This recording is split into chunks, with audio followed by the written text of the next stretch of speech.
are going to go through the bird dog movement, keeping a neutral spine, 360-degree breathing, having that active brace to the midline. So we're not swaying from side to side. We're not letting weight, gravity bring pressure forward into the abdomen and down to the pelvic floor. Again, utilizing our intra-abdominal pressure to bring us more stability and a sense of security from the inside out by our breath. So coming to hands and knees, tabletop position. Feel free to always pat your knees if you need to. And again, I'm going to work it in a way where we're keeping a neutral spine. So as I inhale, I'm not going to let my spine kind of do this kind of swaying motion that a lot of times happens when we breathe, inhaling and exhaling. Again, I want to keep more of a neutral spine, so I'm stabilizing the whole time with each movement. Before I begin, I'm going to come into my neutral spine through a tabletop position. So my hands, wrists are about shoulder width, maybe a little bit wider depending on how broad your shoulders are, how tight you are. Now notice my neck, my head, it's in line with the spine. I'm not letting my head drop. I'm not looking behind me or below me. I'm not looking too far ahead where my chin is up, and now I'm creating more of an extension through the spine. But I want to keep my neck in line with my spine. And as I do that, I'm pressing the crown of the head forward. I'm actively reaching it forward in space. I'm going to press my hands down to the floor. So I'm protracting through the shoulder blades. I'm going to start with my toes tucked for now.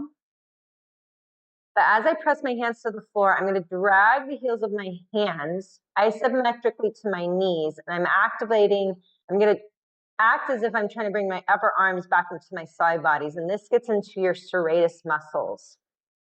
And then as my heels of my hands drag to my knees, I'm going to tuck my toes and then drag my knees to my hands as my tailbone lengthens back in space. I am not tucking, but I'm not coming into this crazy lumbar or lordosis of the lumbar, this back bend. I'm not accentuating the back bend.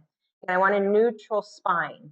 I'm lengthening my tailbone in the opposite direction as the crown, isometrically pressing my hands to the floor, and then dragging the heels of my hands to my knees to the hands. This will get my core already engaged. Once I have that, you can release the toes to the floor and press the tops of your feet into the floor. I'm going to step my right foot out. Body weight will shift to the left, but I'm going to keep hugging my left hip in so my right hip stays in line with the left. On an inhale, I'm going to float my right leg up towards the sky. Notice my right foot is flexed. Left hand can stay on the floor. To counterbalance, left hand can even come out to the left, tented fingertips. And you're almost pressing the floor away to bring your body weight more to the right. So your body weight's in that midline. Or, a little bit harder, left arm up. I'm going to inhale here, 360-degree breath. Breathe into my upper back. Exhale, lengthen. I'm going to switch sides. So if you're on one side, then you'll switch. Take that moment, find your alignment. Find your breath. Again, right fingertips can come out if I'm having a little trouble with balance today or keeping my body weight in that center. Right arm forward or up, no higher than shoulder height. Inhaling here. Exhale, hugging everything in and up.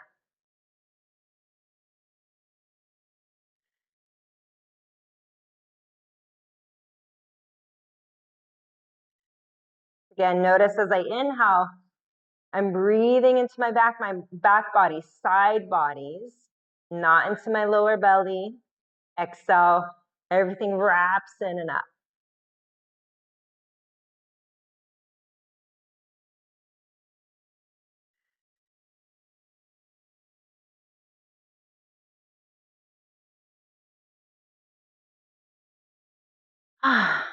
Do that a few times. Great core workout. It's really a whole body workout, especially if you're doing those alignments correctly or in a very stable way.